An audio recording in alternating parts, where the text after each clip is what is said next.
지금 이종섭 호주대사님에 대해서 언론에서 많은 관심이 집중되고 있는 게 사실입니다. 우리 지금 민주당 의원님들은 언론에 제기된 내용들에 대해서 법무부 장관과 공수처에 현안 질의를 하자는 의견입니다. 오늘 지금 정부 부처에서 아무도 출석을 안 해서 다시 또 소집 요구를 하자는 의견이 있습니다. 그래서 우리 국민의힘 간사님께서 이 부분에 대해서 좀 적극적으로 고려를 해 주십사는 말씀을 드립니다. 의사일정 협의도 없이 일방적으로 전체의 개의 요구서를 민주당 의원님들께서 제출한 것에 대해서 굉장히 유감스럽게 생각합니다. 그리고 소 간사님께서 말씀하신 현안 질의와 관련해서는 지금 선거가 한 달도 안 남았습니다. 그때 과연 한 달도 안 남은 이 선거 와중에 현안 질의가 가능하냐라는 부분에 대해서는 제가 굉장히 부정적이다라는 말씀을 드립니다. 우리 존경하는 위원장님께서 회의를 개최해 주셨는데 오늘 사실 저희들이 굉장히 법사위가 반드시 짚고 넘어가야 될 사항에 대해서 회의를 요청했는데도 불구하고 합의가 안 돼서 우리 정부 국무위원 출석하지 않은 이런 상태가 굉장히 안타깝습니다. 지금 이종섭 지금 호주 대사 전 국방부 장관에 대한 공수처의 조사 중에 저희 호주 대사를 임명한 자체도 문제긴 하지만 출금지를 했다가 법무부가 일방적으로 해제한 것에 대해서는 정말 우리 법사위가 따져봐야 된다고 생각합니다. 첫째는 공수처가 분명히 출금지에 반대했다고 합니다. 그 공수처가 반대하는데도 불구하고 그 법무부가 일방적으로 출금지 해제한다는 것은 그것은 너무 자의적이기도 하고 기준에도 안 맞는 겁니다. 대통령실에서는 출금지 이후에 수개월 동안 한 번도 조사를 받지 않았다 이렇게 했는데 1월경에 공수처가 이종섭 장관에 대한 출금지 요청한 것 같습니다. 그러면 불과 2달도 채 안 됐다는 생각이 되거든요. 수사를 시작하는 단계인데 여기에 대해서 출금지 바로 해제했다는 건 말이 안 된다는 얘기고, 정말 또 한 말씀드린 것은 이종섭 전 장관은 여러 가지 혐의 사실에 대해서 명백히 많은 자료가 나와 있습니다. 나가 있는 상태에서 이것이 제대로 수사가 되겠느냐. 법무부가 수사에 관해서는 사실 정부 전체를 대표한다고 할 수 있는 책임져야 된다는 그런 지위에도 불구하고 이렇게 했다는 것은 수사를 하지 않게 하려고 하는 것이 아닌가 생각이 듭니다. 저는 한 가지 예를 한번 들겠습니다. 그 전에 한 3년 전 정도 전에 우리 세계적인 기업의 한국 지사장에 대한 외국인이었습니다. 출금지가 있었습니다.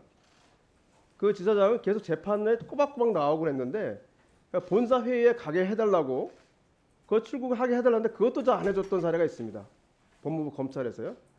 근데 그것도 아니고 명백하게 혐의가 있어 보여서 공수처가 수사하고 있는 사항에 대해서 공수처의 반대도 불구하고 이렇게 했다는 것은 정말 문제가 있고, 우리 법사에서는 반드시 이 점에 대해서 법무부 장관을 출석시켜서 무엇 때문에 이렇게 했는지, 과연 이것이 우리 야권이나 다른 시민사회들이 의문을 제기한 것처럼 이 사건을 무마하거나 수사를 지연시키려고 하는 목적이 아니었는지 왜 따져봐야 된다고 생각합니다. 우리 위원장님과 양당 간사님께서는 이 점을 참작해 주셔서 지금 선거 중이기 때문에 바쁘긴 하지만 그럼에도 불구하고 중요한 사안에 대해서는 우리가 꼭 짚고 넘어가야 된다고 생각을 하고 이제 다시 한번 잘 수기하셔서 이 법무장을 출석시켜서 이 점을 분명히 논의할 수 있도록 해주시길 부탁드리겠습니다. 무엇보다도 이 점에 국민적 의혹이 있는 사안만큼은 우리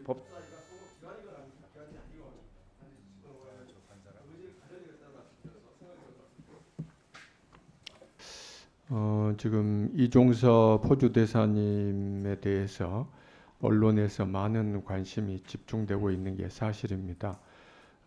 우리 지금 민주당 의원님들은 언론에 제기된 내용들에 대해서 법무부 장관과 공수처에 현안 질의를 하자는 의견입니다. 오늘 지금 정부 부처에서 아무도 출석을 안 해서 다시 또 소집 요구를 하자는 의견이 있습니다. 그래서 우리 국민의힘 간사님께서 이 부분에 대해서 좀 적극적으로 고려를 해 주십사는 말씀을 드립니다. 이상입니다. 네. 정점식 간사님. 예, 정점식입니다. 오늘 의사일정 협의도 없이 일방적으로 전체 AK 요구서를 민주당 의원님들께서 제출한 것에 대해서 굉장히 유감스럽게 생각합니다. 그리고 소 간사님께서 말씀하신 현안 질의와 관련해서는 지금 선거가 한 달도 안 남았습니다. 그때 과연 한 달도 안 남은 이 선거 와중에 현안 질의가 가능하냐라는 부분에 대해서는 제가 굉장히 부정적이다라는 말씀을 드립니다. 지금까지 소위 오늘 회의에 대한 특히 이종섭 호주 대사에 대한 여러 가지 발언들은 민주당 의원님들께서 군사법원법과 소위 출입국 관리법을 제대로 이해하지 못한 상태에서 나온 발언이라고 생각합니다. 모든 일부 국민들께서는 군사경찰, 그러니까 이전에 헌병대라고 하는 군사경찰이 사망사건에 대한 수사권을 가지고 있다고 오해를 하시는 경우가 있는데, 군사법원법이 개정되면서 군인이 사망한 사건은 민간경찰에게 수사권이 있습니다. 그렇기 때문에 군사경찰은 단지 기초자료만 수집해가지고 민간경찰에 그 자료를 인계하는 역할만 할 뿐입니다. 군사경찰이 혐의자를 특정할 수가 없습니다. 그거는 여기 계신 민주당 의원님들도 이미 법사위 전체회의에서 군사법원에 대한 국감 등을 통해서 여러 차례 말씀을 하신 사건입니다. 그럼에도 불구하고 군사경찰은 사단장부터 부사관에 이르기까지 8명의 혐의를 특정해서 민간경찰에 이첩하겠다고 하니까 국방부에서 소위 인사와 징계 등에 참고하기 위해서 각 대상자들의 과실 유무를 특정하라라고 지시를 한 것일 뿐입니다. 지금 민주당 의원님께서 주장하시는 것처럼 만일 국방부 장관이 민간경찰에 대해서 그런 식으로 수사에 개입했다고 한다면 그 주장이 옳을 수도 있습니다. 그런데 군사경찰에 대한 이런 지시는 인사와 징계권을 행사하기 위한 국방부 측의 조치였을 뿐이고 수사 무마를 할 수가 없습니다. 수사권을 가지지 않은 군사경찰에게 어떻게 수사 무마를 합니까? 한들 무슨 소용이 있습니까? 그리고 출국 금지와 관련해서도 지금 수사기관의 반대에도 불구하고 공수처의 반대에도 불구하고 출국 금지를 해제했다고 그러는데 2019년부터 23년까지 최근 5년간 수사기관의 반대에도 불구하고 법무부가 출국 금지를 해제한 사례가 6건이나 있습니다.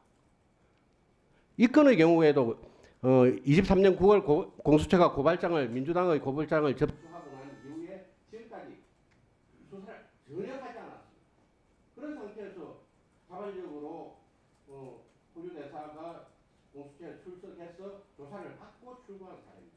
수사 무마 목적이 아닙니다. 범인을 도피시킨 것도 아닙니다. 네, 조금 전에 민주당 소병철 간사님께서도 말씀이 계셨습니다. 현안 질의에 대한 민주당 의원들의 요구가 지금 계속되고 있습니다.